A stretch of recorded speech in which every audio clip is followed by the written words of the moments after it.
So I'm Courtland Robinson, and I have the distinct pleasure of moderating this panel, part two of a general site selection conversation on the American South. And I'm honored to be with a very deep bench of talent with some diverse expertise. And as we move through some different subjects, I would encourage all of you to use this last panel as an opportunity to think about discussions or topics that we haven't maybe covered, and be ready to fire away some questions to this group as we wrap up some of the things that we're going to work through. I've asked these folks to introduce themselves, talk a little bit about their companies, their experience in site selection, and then just as a little bit of a fun exercise, tell us about a celebrity crush that you all had, a childhood celebrity crush. And I would not ask them to jump off that bridge without embarrassing myself first. So my vanilla answer to that would be Winnie Cooper from The Wonder Years. I watched, she was the response I would have given my mother probably if she had asked me who my childhood celebrity crush was. But the real answer is Avril Lavigne. I had a huge crush on Avril Lavigne, and there's something about a rebellious Canadian that just confuses and excites me. So that was mine. Rebecca Donaldson from The Wonder Years, from Full House, who played the aunt, was probably my weirdest one, and the college admission scandal didn't change anything for me. My infatuation with her kept going. But with that, I'd like to get some introductions started, and then we'll kind of dive into a conversation. And Chuck, I'm going to start with you. All right, great. I'm Chuck Sexton. I'm CEO of Next Move Group. Next Move Group is a full-service economic development and site selection consulting firm. A lot of folks know us for executive search. A lot of folks know us for lots of emails. But we do quite a bit of site selection these days. Historically, the firm did one, maybe two projects per year. We have 7 active site selection projects today. It was one of my goals as CEO was to increase both our site selection and economic development consulting. I've been in most of you know me, I've been in economic development 15 years. I've worked on the local level, regional level. I've been in state leadership. I was on the SEDC board for a while. And I've been in the site selection game for a year. I felt going into it, I knew what I needed to know, but I didn't. And I've learned so much from other site consultants over the last year, from our friends at Yates Construction and Tim Weston. He's been a great mentor to me on this side of it. But in my career, I met with 90 companies a year. I was very aggressive working for rural communities trying to attract business. And so I thought I knew everything I needed to know. I didn't, and it's been a great journey so far, and I've been really blessed. My celebrity crush, all right, so I'm going back to my 80s celebrity crush, okay, is Paula Abdul. As soon as I saw that music video with that cartoon cat, I don't know what it was. I loved it. But I've got multiple. She still looks amazing. Oh, yeah. Now, there's also, I had a lot of Cindy Crawford posters. I was one of those guys. But then the other one really was Kim Cattrall. Police Academy, Porky's, oh yeah. So anyway, we can move on now. Thank you. Good morning. I'm David MacNamara. I'm a director in KPMG's Site Selection and Project Development Group. And so we're the site selection consultants within KPMG. Also, we're the home for economic development consulting within KPMG. So reverse engineering it, consulting for states and communities on how it is that they can be better prepared to compete for the projects that our clients bring. I've been with KPMG a little over 10 years. Started there out of college, and similarly was figuring out what site selection was at that point. And I have a feeling that you'll catch on quickly. It's there's a lot of nuance to it, but at the end, it's core fundamentals are what drives it. But it's been a great 10 years plus so far. I have grown up in the firm. Aside from doing site selection, we do a lot of foreign direct investment into the U.S., but I also lead our outbound Latin America desk. So any U.S. companies looking to go outbound to Latin America, I lead. So, so I'll say my celebrity crush is Mila Kunis. A little less so when she was voicing over Meg in Family Guy, but she has some great IMDb history, and so that's my answer. Fantastic. Thanks, David. Good morning, and thank you all for persevering to the last panel. My name is Chris Lloyd. I lead the Economic Development and Infrastructure practice at McGuireWoods Consulting based out of Richmond, Virginia. McGuireWoods Consulting is the lobbying arm of the McGuireWoods law firm because there's nothing more fun than hanging around with 1,200 attorneys. And so that's the way we get our thrills. So, was one of the founders of McGuireWoods Consulting back in '98. Actually, I'm one of the few people that has done economic development my entire professional career. Graduated from William & Mary in '93 and worked in the Virginia governor's office for 5 years and then left there to start McGuireWoods Consulting. So really our practice is focused, we exclusively do private sector work, representing private clients on their site selection and economic development incentive negotiations, as well as the infrastructure side of our team works on public-private partnerships and big government procurement contracts. We really focus in the food and beverage sector, warehouse and logistics, corporate office. Yes, there still are corporate office projects exist, but I lump data centers into that, and a lot of manufacturing, particular focus in aviation. So again, pleasure to be here with y'all. My childhood crush, I will embarrassingly admit, is Princess Leia in the sex slave outfit in the Return of the Jedi. So. Yes. Thank you, Chris. Thank you for opening this up. I don't think I can top that. My name is Amy Gerber. I'm with Cushman and Wakefield. I'm here in Atlanta, so excited to have a conference where I can spend the night in my own bed. As you probably know, Cushman and Wakefield is a full-service corporate real estate firm. If it touches real estate, we have a practice group that's there to help our clients and developers and everything real estate related. I had to really think about this celebrity crush. I don't remember like crushing on anybody, and I know I'm going to wake up tomorrow and say, "Oh God, that was such a better idea." But I have to, and I don't even know his name, but I have to say it's the guy from 16 Candles, where they're sitting on the table with that birthday cake. Like, I think every girl wanted like that guy to, help me celebrate my birthday that way. So I don't know his name, but I think he would probably be my celebrity crush. That's a good one. Gary? Does anybody know his name?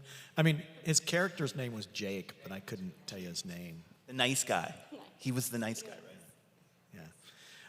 So I'm Gary Yates, and I started doing site selection in 1996.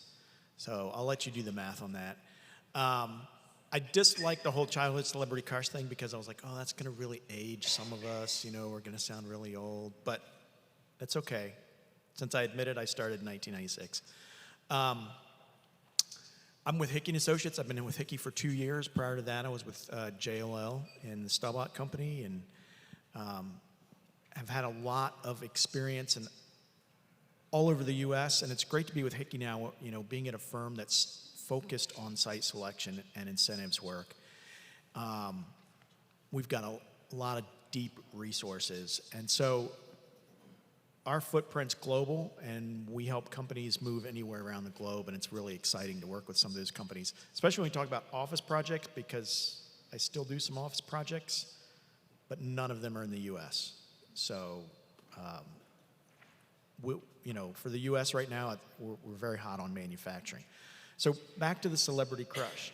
I'm really going to date myself here because I was a child in the 70s, and there was a show that I don't think my mom let me watch it all that often, but Charlie's Angels, the original Charlie's Angels, and it was Jacqueline Smith, because she's attractive, but she's smart.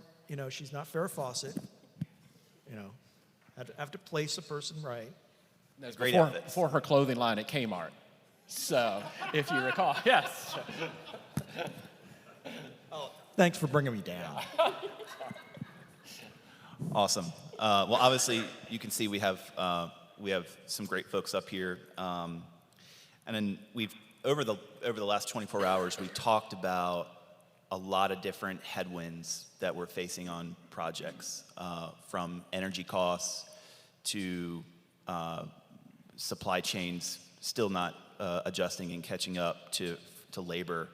And I'm just curious, because I always like to kind of see behind the curtain, and it's easy to forget that you all are not only managing these projects and managing expectations with the economic development community, with policymakers, with the folks that you really need to help get these deals done, but you're also managing the expectations of your clients.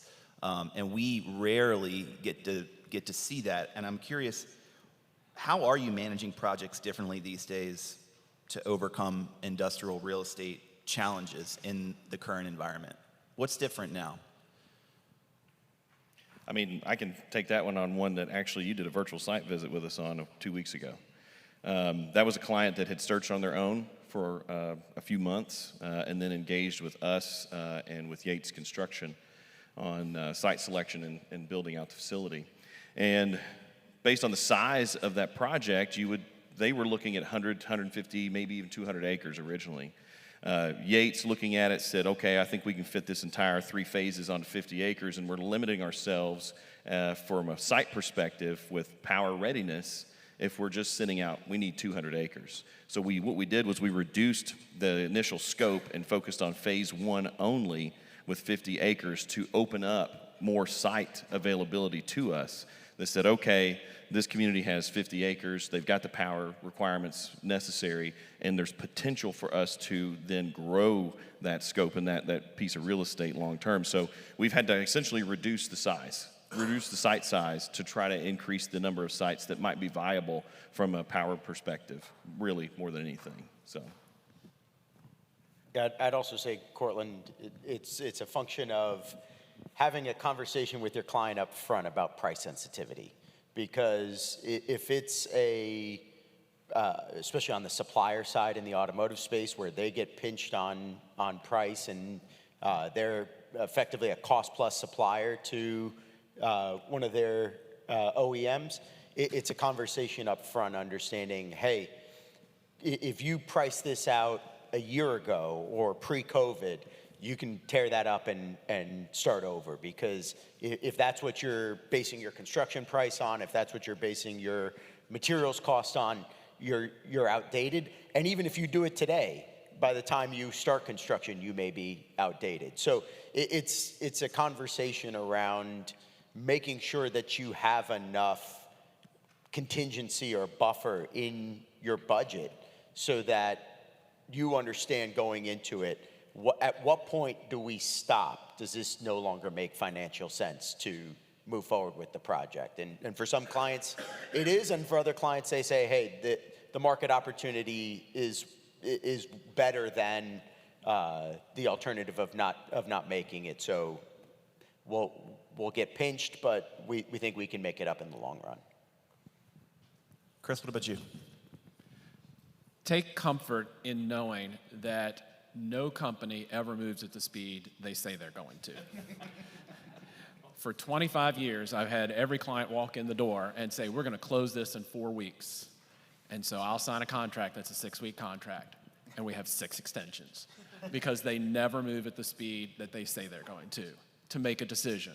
Now, once they make the decision, they want to move at rocket speed, and that, I think, has certainly accelerated post-pandemic, is that the once they make the decision and they say go, they want to be up and running, whatever it is, as quickly as possible. But it is a painful and torturous path to get there. And so just being patient with them, because of a lot of the issues that have been talked about earlier with regards to constraints, cost escalation, finding the labor, even to build a facility, is very challenging. So they are going to be looking to you to be patient and flexible with them. They are going to be looking to you to guide them as their parameters and their scope changes. Yeah, I think obviously it's gotten harder and harder to get an industrial deal done, because the sites that are out there are not served. They typically don't have the workforce, and the cost that it takes to get it done just starts to kill deals. So it has gotten harder, but I think one of the things we can do to help our clients get through this, and that you can do if you are trying to market a site, spend some money up front and figure out how you would site a facility on that land. Understand up front what the challenges are and how you can start to overcome those before you start to market, because time kills all deals. And we're trying to get our clients to spend their money up front where that hasn't been done. But understand that layout before you ever start to market a site. The other thing I wanted to add, you know, we hear the constraints in the market, but if you look at the past 4 years, the acceleration of activity is not what it was 3 years ago. So we're seeing more on the manufacturing side, and it feels like from our end, the manufacturing clients, they wanted to do something 4 years ago, but there was so much activity with e-commerce, they just couldn't compete. You know, developers were building buildings, they were getting swallowed up immediately, and there was no opportunity for manufacturers to come in, or even to budget, or even to plan. Things were moving too quickly. And now, yes, there are some constraints, there are some challenges, but that immediacy, that hair on fire kind of perspective that existed 3 years ago, it's not the same viewpoint right now. So Gary, you've been doing this a long time. What are some common misperceptions or preconceived beliefs about the process that your clients have on the front end of the project? Well, timeline, as mentioned. Timeline. They all think it's going to follow this timeline. My client pushed me really hard to craft we want to have it done by the end of May timeline. Well, what is that? You know, we had 5 weeks. We're 2 weeks in now, and they still haven't given me data. Sorry, it's not going to get done. So there's always this challenge with timeline that they have a perception that they're going to move a lot faster than they're going to move. And the constant reminder to them is this process is going to take longer because you're going to want to have time to make your decisions. Don't look at us as the delay, but you, the client, are going to need time to make those decisions. You're going to need to process that as an executive team. So that goes on, but from the other side of the table, you guys don't often see that, and sometimes you're waiting on us to hear from us. And what's going on with this project? We don't know either, because they're taking their time to make some of those decisions. What about you all? What other things kind of surprise you that maybe your clients don't know about or thought things would be different on the outside of a project? I think they all think they have the best deal in the market at that time. And sometimes it's hard to go to a client and say, unfortunately, your $50 million deal is the bottom of the list for that community that we're looking at. So unfortunately, you have to help educate them that there are other deals out there that are being pursued, or that land's being held because somebody else is looking at that. And it's hard to kind of get them over that hurdle that they don't have the best deal in the market at this point in time. And maybe there's a reason we're not getting the economic development groups full attention because they're pursuing other deals. So I think there's that educational process we have to go through up front that says, here's the market, here's what's going on in the market, here's who's just landed, and here's kind of where we fall within that. Amy, I'll further that. It's not going to be free anymore, is the big educator for clients. 5 years ago, if you had a big project, you could set an expectation up front. You'll get free land, you'll get a nice grant from the state, you'll get a property tax abatement. And now, because there are so many projects out there and communities and states are, I think the scales have tipped back a bit more even than it was previously. It's expectation setting with our clients that, hey, it's not going to be a free, graded, kind of ready to go site, that you're going to have to put some money into the deal. And for a lot of clients, there's an adjustment period to that. The belief in the magic wand. And that is that clients feel that if I just meet with the governor, if I just meet with the Army Corps of Engineers, if I just meet with the fill in the blank, my problems will disappear. And actually, it's just the reverse is what's happening. Is there more environmental activists, there are more people that are expressing concerns about these, and so the process is becoming more deliberate, not less so. And clients just don't understand why the governor just can't by fiat say, the snail darter shall disappear. or whatever the problem is. And that takes a lot of client management. I agree with everything everybody said. I mean, the timeline issue especially, they think it's going to go faster than it is. We had one that wanted to be cited in 6 months, and here we are almost 12 months later, and they haven't made their decision yet. Now, they say they're going to on May 15th. We'll see.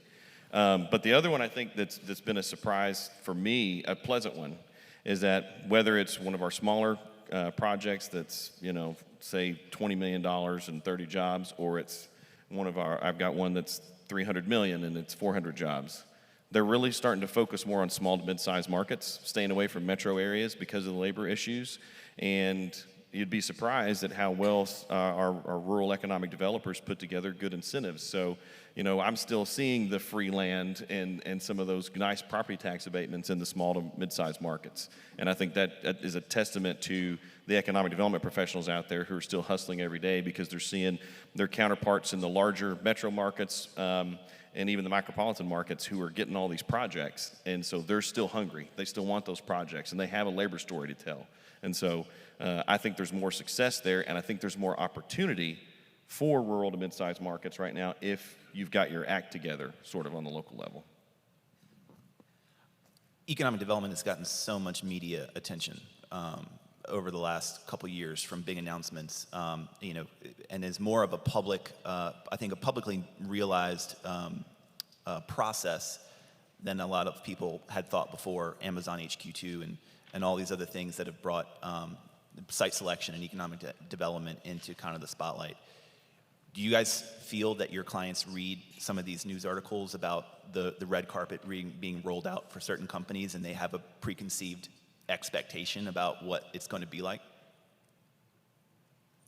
I see some do, but I mean, some don't care. I mean, my clients are more paying attention to where announcements are occurring within the radius and the geography that they're wanting to go. And it's okay, maybe we don't need to continue to drag our feet. We need to plant our flag somewhere because these sites aren't going to sit there forever. And those sites are always in competition. And so, even right now with certain projects, it's all right. We know this community is in line for another large project just like ours. So how do we balance that and make sure you inform us, the community, from a community standpoint, if you make the final cut list for this one, because we need to keep an eye on that so that we can shift. I would say that some of it is that clients who hire us, they already know they don't know everything. So they're looking for us for some of that schooling and education on what they can expect in the communities, in the marketplace overall, right? And what I hear from people I talk to in the economic development world is there are more companies trying to do it themselves. And I think they're the ones that are probably out there that think they know everything and then spend a really long time figuring it out, because it's very hard to figure all of that out.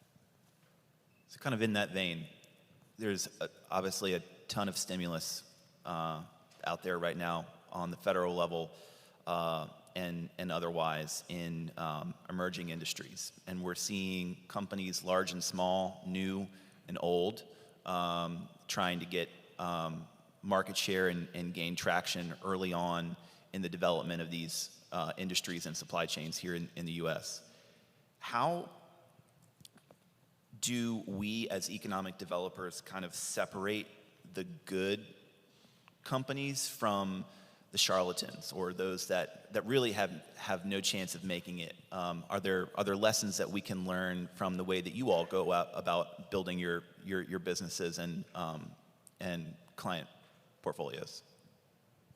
I think it's safe to say that as economic developers, we're all optimists. We always see the glass half full. We believe in Horatio Alger stories. We believe in people, being able to create a business from nothing. And so we all want to give the benefit of the doubt to people that are going to be coming to our communities. But there are a lot of people that are out there that don't have 2 pennies to rub together. Need I say Solyndra? Need I say Lordstown Motors? Some of these companies where the government has invested heavily. The Wall Street Journal just wrote up Lordstown last week about where the government's put a lot of money into it and there just was no there, or they didn't have a good business plan.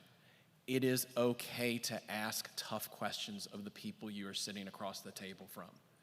It is okay to ask for a balance sheet. It is okay to ask for references. It is okay to ask for some sort of guarantee so that you're not left holding the bag. It is okay to say no to a letter of support sometimes. I'm not saying that you should automatically default to that, to any of those activities, but you've got to be very careful because there are a lot of people out there right now who just have an idea and go, boy, if I could just get the federal government to write me a $100 million check, this project would fly. And some of them will succeed, many of them will fail. And you don't want your reputation in your community to be brought down with them. So again, it is okay to ask those hard questions. Well, Chris, I'll even take it a step further than that, because obviously that's the case on startups or sometimes companies that may not have the best intentions. But even in part of being within KPMG, we're inherently, being an accounting firm, an inherently conservative organization. And so we do a lot of the due diligence up front on our potential clients, if they're new clients, if they're not longstanding clients of the firm. But even then, I mean, we have plenty of clients who are very successful, and that doesn't mean every project that they do is going to be successful. And we had a project last year that we had a very frank conversation where the community and the state were going to need to invest tens of millions of dollars in a wastewater treatment plant to serve this project.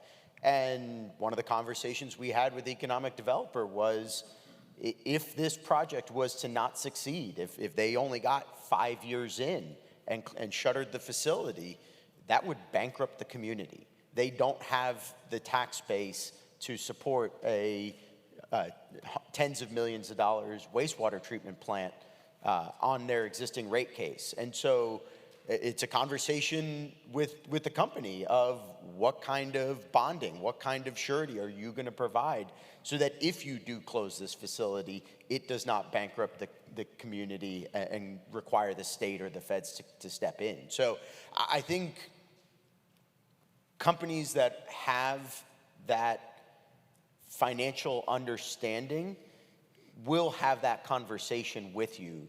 And again, you're going into it optimistic, but they also understand the need for protections. And if they are successful and it never becomes an issue, then great. But you do have to plan for the worst case scenario. I would say a quarter of the deals I have right now are pre-revenue companies. And it's a hard decision to make if you want to take on that work because you don't know. To your point, you're an optimist. You're like, I want to be at the forefront of this. I want to do this. I want to invest my time. So there are a few things you can do, right? You look at who their investors are. You look at their round of funding. You look at who their clients are going to be. So there are ways to validate the likelihood that a company is going to succeed. But I will tell you, there are some states that are going too conservative where you can't even get an offer letter saying pending 3 years of financials, we'll put our funds into this.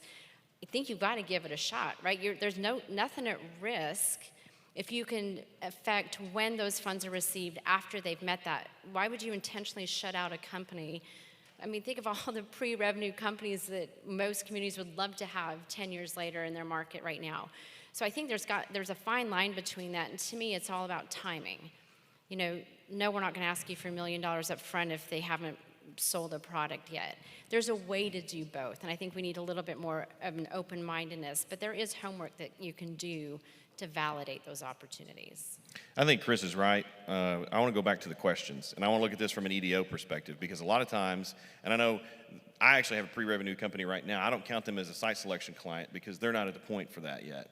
We're helping them with some other things, some due diligence, and working with them on finding capital right now. So that's a different piece, but they have an existing business. This is for a new product line, so it's a little different. I think from an EDO perspective, a lot of these projects are going to come to you directly. They're not going to come from a site consultant. So having a bank of questions that you are prepared to ask of these companies as they reach out to you is really critical. I mean, everybody probably remembers the cold and liquid fuel projects that were out there. If it sounds too good to be true, if the investment capital required to develop their product is far beyond making it commercially viable, there's a good red flag for you to pay attention to there. There's another very specific example I could give you of one that I pushed back against when I was on the ED side. Everyone hated me for it, but now that company's bankrupt and didn't do anything for the communities they went to. So stand your ground, number one, as an economic development professional. Do your research, ask appropriate questions. If you have a battery project, for example, that is coming and looking at your community, they don't have a consultant, and they also can't tell you who their clients are going to be for these batteries they're going to make, you need to understand that they are building on spec with a hope and a dream. And you really need to ask those hard-hitting questions. I'm happy to give you a list of them later. If you want to come up to me and ask me some questions that you should ask, I'll give you a list of questions to start asking these companies. Because I even had one battery company who has actually made an announcement in a state that I know of, but they don't have a customer base for their batteries. So we stayed away from that one. We didn't want to do business with them. We do have a battery project right now with a long-standing, very good company, but you've got to be careful with these. And you're going to have those and semiconductors, so the chip manufacturers too. There's several of those out there who, oh, we're in our first round of funding, we're in our second round of funding. We're hoping to really pull that money off the federal government to float our project. You just got to be really, really careful and ask those questions. Great points, Chuck. And I think, a lot of folks at the state level have those tools for risk analysis, but many of the small and medium-sized economic development shops don't. And so, I know all of you fairly well, and I would say, picking up the phone and calling you personally would be another way to kind of get a litmus test on a client that we're working with, as we all work more and more directly with companies themselves in these emerging industries.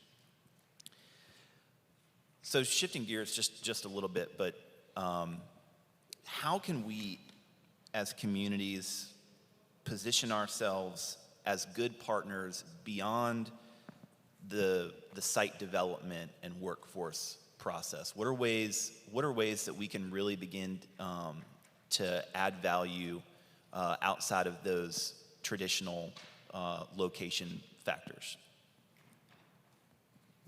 I think one thing, and I don't know, I haven't been able to be in the panels because I've been in Zoom meetings all day yesterday and part of this morning, but I don't know if anybody's talked about incentives, local incentives. There are ways right now to be a little more inventive with your incentives on a local level. There are some non-traditional things, some things that used to be a part of incentive packages back in the day, low interest loans, for example, where all of a sudden, with interest rates where they are, have your communities or your regions looked at how you can provide low interest loans currently to certain projects. Certain projects will still want those. And it could be something small. It could be $3 million. But if you can do a $3 million equipment loan deal at 2 to 3% over a 5-year term, then there's a company out there that might be more willing to come into your community. Doesn't mean they don't have the financing themselves, but instead of them going and getting that financing and they're paying 5, 6, 7% on those equipment loans, you might be able to give them an incentivized loan rate. I think things like that and looking at how you can incentivize locally, obviously making sure you have ROI on those incentives is important, but looking at those types of things right now are critical, especially small to rural communities.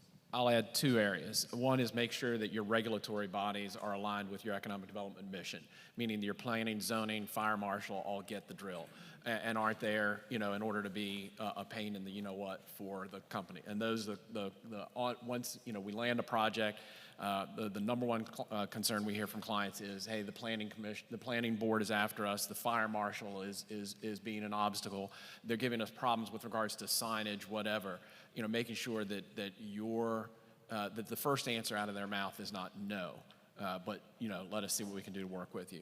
The second is, companies aren't charities. They're making decisions that are going to last a generation or longer. And so making sure that your local school system and your community college system is there working with them on a curriculum and a pathway to make sure that they're going to have a workforce that is there for them for a generation. And a lot of times you have the education system and the businesses are just 2 ships passing in the night, and there's no alignment between the 2. But making sure that your education community realizes that serving the business community is okay. That is not poisoning academia. It is not tracking students like they do in Germany. It's not those evil, horrible things that you'll hear out of academia. Instead, it's about having a pathway or a pipeline of workforce that is going to be there to support industries going forward. So I don't know if this is going to directly answer your question, but it's something that we've noticed kind of in different parts of the country where there's been some of these big, massive announcements. There's a lot of companies that have been long-term residents in your communities that feel they're getting pushed out. And we're doing a lot of work helping them figure out where else should they go, because they're no longer the shiny object. They have the older facility, and you got somebody new coming in that has a better benefits package, a new facility, and all these amenities that they can't have. And they're getting pushed out of the communities that they've been in for a long time. And the local economic developers have not reached out to them in years. So I know there's a healthy balance between attracting new and maintaining those existing companies. And I would just say, spend some time with your existing companies, because there's a lot of them that are not feeling loved.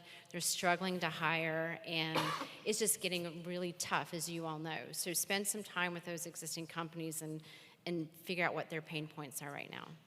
Yeah, this is one of the things I'd like to reinforce, because what I was coming from a different perspective before you started, Amy, and it was know the companies in your market, because when I come to your market, that's what I'm going to call on you for. I want to talk to the executives of that company and find out what their experience in this community is. I want to learn from other companies. The only way to do that is if you have relationships with them already. But if you have the relationship with them, then you already know if they're having difficulties or if they're having success. You know what their pain points are. And that is both beneficial for them, but it's also beneficial for us as well, because as you do that more and more, you will see what the needs are. Is there a need for new training? Is there a need for whatever might be missing in the community? You'll already have a handle on it because you've been talking to the companies that are there already. And that's going to be beneficial both for them and for us. These are great points. I was talking to somebody earlier today just about, there's a lot of people daydreaming about winning some of these big 2,500 job, $1 billion CapEx projects, but it comes with a cost. It comes with an opportunity cost. It comes with, a lot of compliance behind that. And for some EDOs, that's all they'll be able to do moving forward. And not only that, but there's a lot of people in your backyard that automatically feel like the redheaded stepchild because you have this shiny new announcement that you're toting around. So those are great points. And I'm curious, as we talk about in local incentives, Chuck, and I think back to where we were in 2008. I think back to where we were not so long ago during the pandemic, and incentives around the country seem to be, at least in my view, pretty cyclical. They're very different on the front end of a recession and as they are post-recession. And you all have very unique insights into what is trending around the country from a political perspective in terms of how policy decisions are driving incentives on the state and local level with the projects that you're working. What are you seeing that in maybe other parts of the country that you think we in the Southeast should be aware of? Or what's happening in our backyard that has the potential to maybe be infectious? I'll start that off. I'm going to say product, and I know we've talked about it a lot, but product has become the biggest incentive that I think people don't historically view that way. And so where our clients are looking at time to market, and they've calculated for every month delay, I'm losing X revenue. The ability to select a site that is as far ready to go as possible in a community that is going to, and a state that are going to enable them to accelerate and go is often worth more than any check that the state can cut. Because if I'm missing out on hundreds of millions of dollars of revenue every month that this is delayed, that there's no incentive that's going to make up for that. And so the ability to take that money and reduce the time to market, reduce the company's need to undertake these investments once they've selected a site, I think that's where we've seen a lot of the southeastern states be hugely successful, and where I think a state like Georgia, for example, that's really kind of punched above its weight, has won a lot of projects by doing that, by enabling companies to come in and hit the ground running. And it's not just Georgia, it's a lot of the southeastern states that have done that, but they're beating out states that aren't doing that. I'll talk about two non-traditional incentives that we never heard about years ago, but really have become more popular, and ones you never thought about in the South, was companies looking for public-private partnerships around workforce housing and affordable child care. And if they can't, their workers are having to drive 90 minutes each way to get to a job, or that they can't find child care, your communities can be eliminated. And they're not looking necessarily for you to 100% subsidize it, but again, I use that word public-private partnership. And you're starting to see some very interesting efforts in communities around the country where communities are offering up vacant land at subsidized rates, or entering into a partnership with a developer to build housing at below market rates, or partially subsidizing childcare and leveraging federal dollars for that. And that is also extremely important for that workforce retention aspect.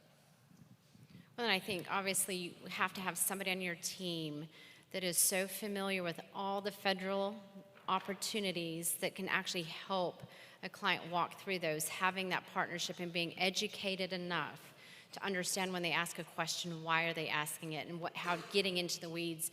And there's some states that are really good at that, and then there's others that, figure we're just going to go do that on our own after we made the site decision. But you really have to have that partnership to get it done, as everybody knows. So just making sure you have someone on your team that can talk that talk and get the project through the whole process.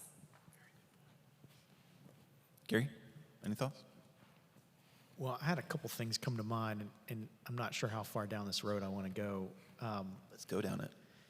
Historically, most southern states have, for economic development purposes, their governor has been outspoken and very pro-business, and we're starting to see that's not always the case now in some states, even in the South. So.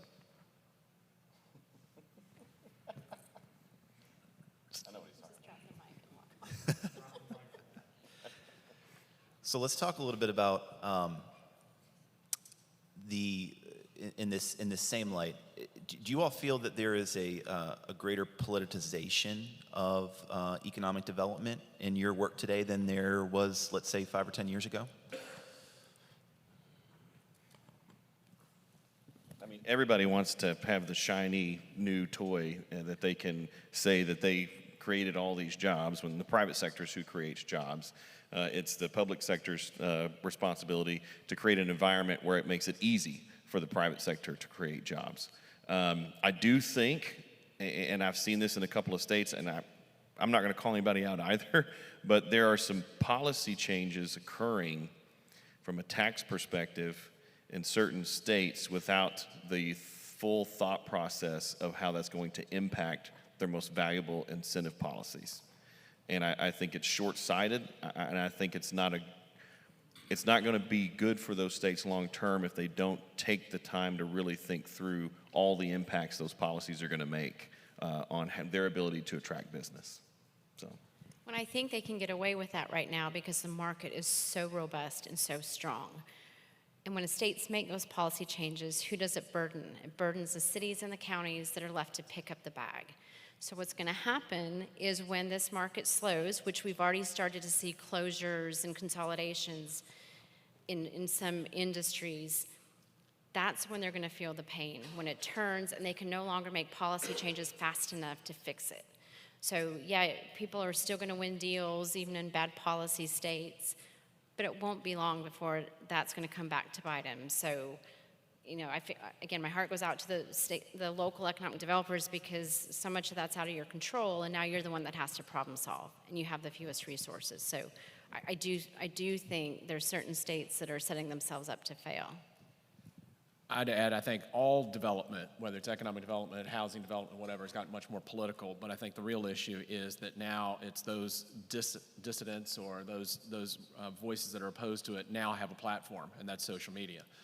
And so you get two people on Facebook who oppose a project, and that voice can be amplified so strongly that they can get people, they can terrify a member of the Board of Supervisors or a city council or whatever just by getting likes to their point of view, whereas they might have been just people that just grumbled in the Hardee's parking lot in the morning and no one cared what they said. Now they go onto Facebook and everybody's paying attention to what they say, and so their voice is amplified.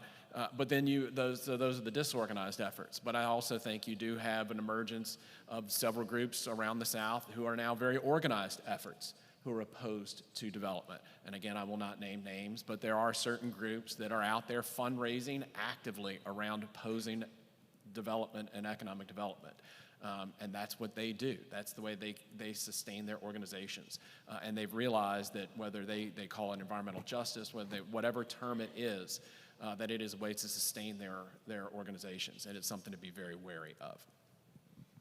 Yeah, and we see within our clients that we look at what is the environment within a state, within a community. What is and it's not just today, what are today's policies? What is the history? Has this state, has this region been consistent? Do I have a history and a view to the future of what this is going to be? Or is this Mr. Toad's wild ride? Are we going to, with every change of administration, we're going to have changes of policies, and sometimes it's not even the governor's office. If it's a new legislature comes in and suddenly they're going to repeal what the last legislature did. Our clients want the known, and so the states that have long-running, consistent policies, I think in the long term are the ones that are going to succeed.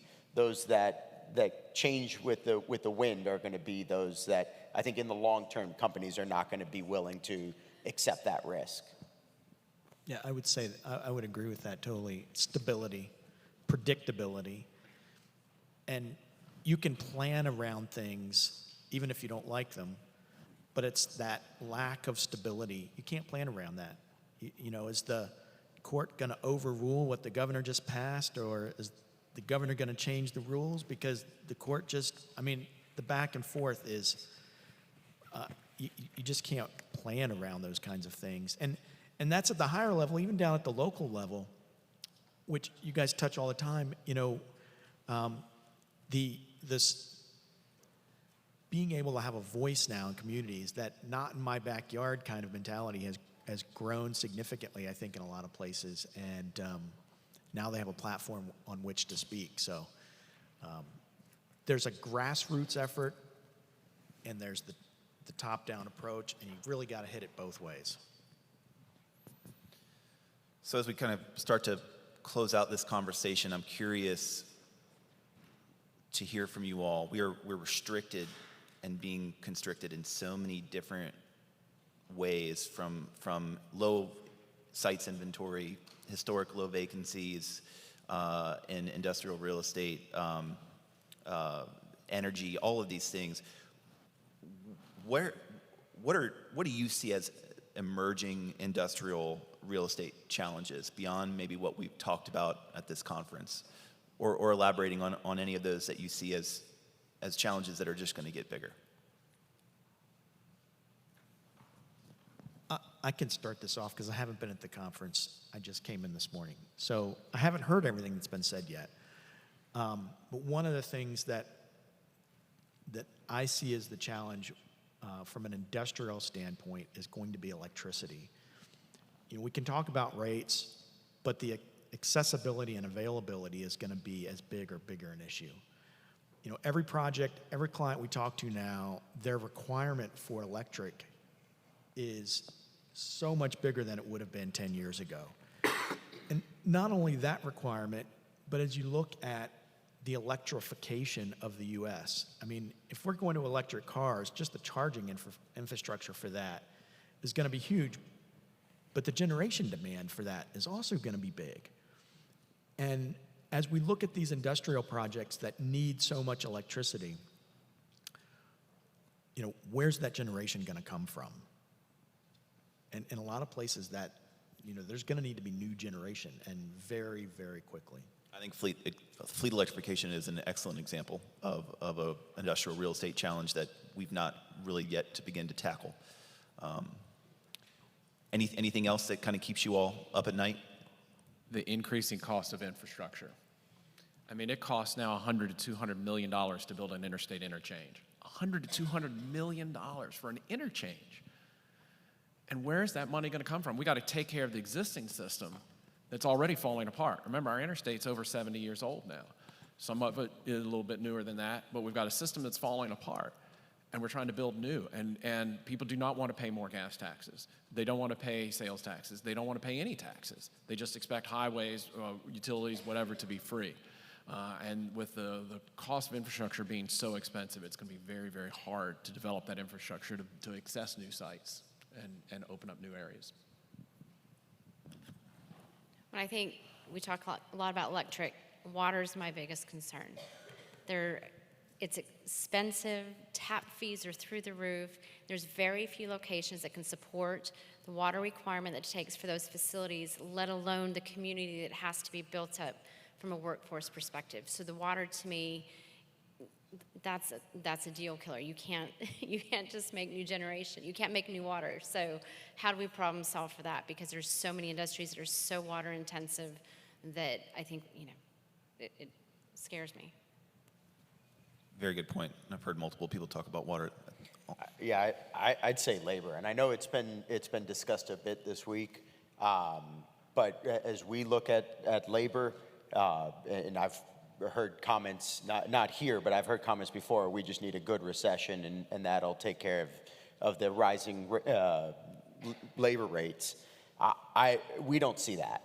When you look at the backlog of jobs, of recs that are continuing to go unopened, especially in the manufacturing space, I don't see how we're moving off of low 3% on unemployment in the manufacturing space anytime soon. And so, and some of it is what we hear from our clients.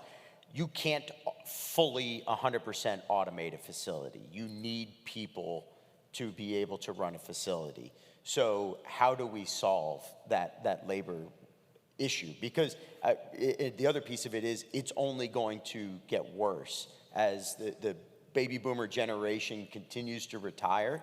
We're going to continue to have a brain drain in our facilities, and we're going to continue to have a lack of labor throughout the market, but especially in manufacturing. So a solution to that beyond just kind of waving our hands and saying automation, I think is the biggest thing that's going to impact industrial development. To that point, I think it would be great to get to the point where the way we evaluate the quality of a project is not on jobs created. If we can look at an ideal project as something other than job creation, because most communities can't support the workforce that's required anyway. So let's look at all the other revenue streams that are generated and getting the highest and best use out of that acre of land and not the job creation. We've had a lot of people talk about the need to shift away from that incentive model or the weighting of employment in that process. And I think SEDC membership and all the minds in this room stand a good chance in coming up and brainstorming on maybe what that looks like moving forward. Certainly not applicable across every state the same way. But well, before we move into questions, I want to invite our panelists to maybe elaborate on anything else that we haven't quite touched on that is really important in their day-to-day work right now. I'm going to follow up from what was just said, because that was kind of a bummer, wasn't it? I mean, has it been a bummer the last day and a half of you don't have enough workers in your towns, your real estate is terrible, and your power infrastructure is crap? I want to say that the Southeast United States does a better job than any other region of the country of doing economic development well. And from the power companies to the states to the economic development organizations to the state associations who support you to SEDC, I want to say y'all do a great job. I know you have challenges, and I know you're figuring them out, because when I go on site visits in your communities, and I've been on site visits in 13 different states since January, every community is working hard You're working on your future. You're focused on the things that need to be focused on. If you have a low labor participation rate, for example, these communities, and I'm asking them, okay, how are you getting discouraged workers back in the workforce? I've seen some tremendous best practices and examples of getting those adults back in the workplace because you're 6% or 7% below the national average. Don't pay attention to your unemployment rate. Pay attention to your labor participation rate. And those of you who are doing that, you're going to do a great job. You're going to help your communities. And I just want to continue to encourage you. I don't want you to get discouraged. Yeah, we can sit up here and talk about the things that we see from our clients' perspective, but I want to brag on you a little bit. I don't want you to leave here being down. I want you to be happy about the fact that the Southeast is kicking butt right now when it comes to economic development, and I want you to keep doing it. Shake and bake. Chuck, this is a thankless profession, don't forget. These people are shocked by the comments that you're making. Yeah, I know, because I used to sit there. So I don't want you to feel that way. I want you to feel encouraged. No, Chuck, that's a great level setting because obviously, all the states have been hugely successful. So some of it is you're a little bit of a victim of your own success, and now you're kind of trying to figure out, all right, how do we continue to do that? How do we continue to win? And if it was easy, then you would have done it already. And now it's to the part that you got to dig at the bottom of the barrel, figure out what else you can do to keep winning. Don't be afraid to talk to each other. Don't be afraid to steal ideas from each other. You might see something in North Carolina that's going really, really well, and you need to take that over to Mississippi. That's fine. That's okay. Economic developers help each other out, and I think that's a wonderful thing. So make sure to continue to lean on your peers. Use these conferences, whether it's this one, or whether it's MADC, whether it's the annual conference coming up. Make sure you're talking to each other. And it doesn't matter what age you are in this profession, continue to seek out mentorship. Please do that. And honestly, I would imagine any of us up here, if you ever want to try to have a one-on-one and just chat through things that are going on in your community, I guarantee you any of us would like to try to take time to help you with that. So don't be afraid to reach out either and ask for a 30-minute Zoom with one of us. But don't just talk to each other. A lot of what we've talked about can be solved or resolved by education. And I don't mean grade school education. I mean getting out and talking to voters, talking to elected officials, talking to stakeholders. And sometimes in the economic development community, we get so wrapped up in talking to each other, we don't talk to the people who we need to convince. And the importance of going out and, sometimes you do need to take some arrows. You do need to be that pioneer who steps forward and says what needs to be said. Because if you don't, someone else is going to say it. We do have time for one or two questions, so I'd like to invite all of you to come up and ask about something that we've talked about during the conference or on this session, or something that's just relevant to your day-to-day work. Hi, this is on? Great. In the summer of 1983, I was on vacation with my family in Panama City Beach, of course, because this is the Southern Economic Development Council. And it was a rainy day. We walked into the theater a little late, and I have a couple of very vivid memories. One being terrified of the rancor and convinced that Luke was going to get eaten, and also for reasons that my then not quite 5-year-old self didn't fully understand for years to come. I really liked Princess Leia in that gold bikini. So, Chris, I see you. Corey Johns from Wilson County, Tennessee, just east of Nashville. You all mentioned the O word earlier. So I'm going to go back to that.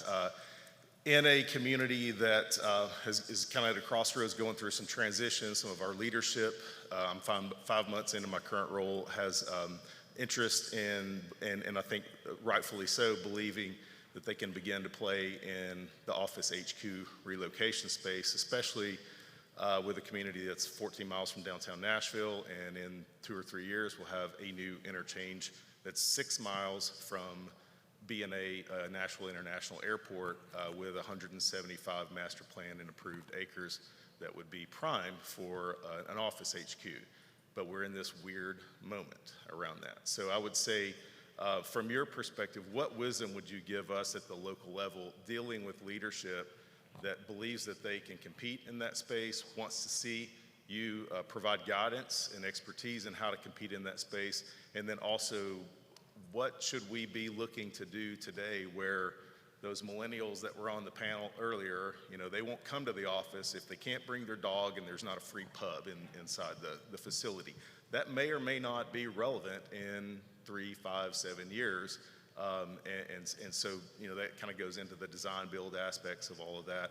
So sitting where you all are seeing with what you're seeing in terms of deal flow, what wisdom would you give to us in the local level that are sort of trying to provide leadership for our communities, but also be strategic about how we look to be actionable upon that in the months and years to come? Thank you. The advice I would give is that the suburban office park, as we saw in the 80s and 90s, is dead. The 2 to 3 story building surrounded by acres of parking with housing and retail way away is dead. And I think there certainly is and will continue to be a flight to quality and a flight to amenities in commercial office space. So making sure that your zoning codes and everything that you do at the local level allows that live, work, play kind of environment as you build out the office park, because that is what tenants are looking for.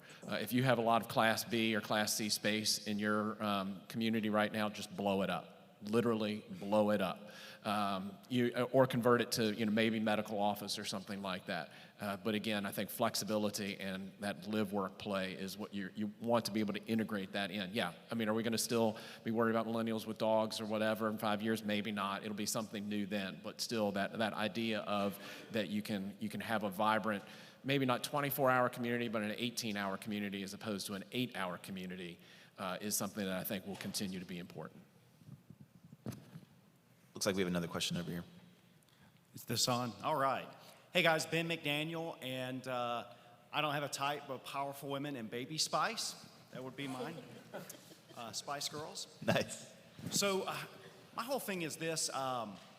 When we're not selected, are you seeing more companies actually tell site selectors to let the communities who are not selected know? Because it feels like I'm just, is it a yes? And it's been like 9 months, a year, year and a half.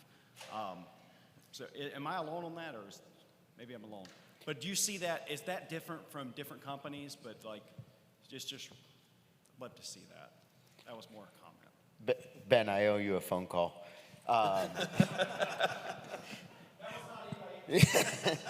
Yeah, aimed at nobody in particular, but I'm sorry. It varies by it varies by client. So I would say I think our clients who have a broader perspective about relationships, about kind of a need to kind of allow a community to move forward with a site, if it's not going to be them, allow us to deliver that news as quickly as possible. I think there's also, especially in the current market, a lot of our clients are afraid to give up any options because something could go wrong, something could fall through, and then they're left with nothing. And so I will say, at least within KPMG, we don't provide any kind of update, any kind of news without that being blessed from our client.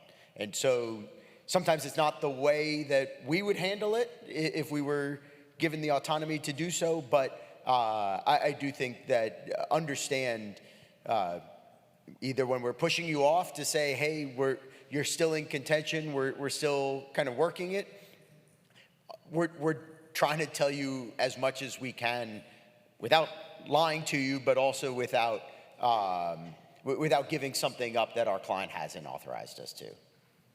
And I will say I've never asked my clients permission to give feedback.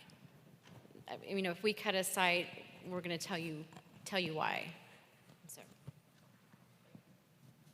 And if it's not offered, ask for it. The worst they can do is say no. Yeah, that's what I would say too, because depending on where in the process we've reached out to you, like if I'm making calls when I've got 12 communities and I need some piece of data, I can't call back all 12 and say, well, because a year later is when we probably got to a decision point, right? If you're on the short list of 2, then yeah, you're getting a call back. Good question. Any other questions from the audience? Please join me in giving a huge round of applause to our panel.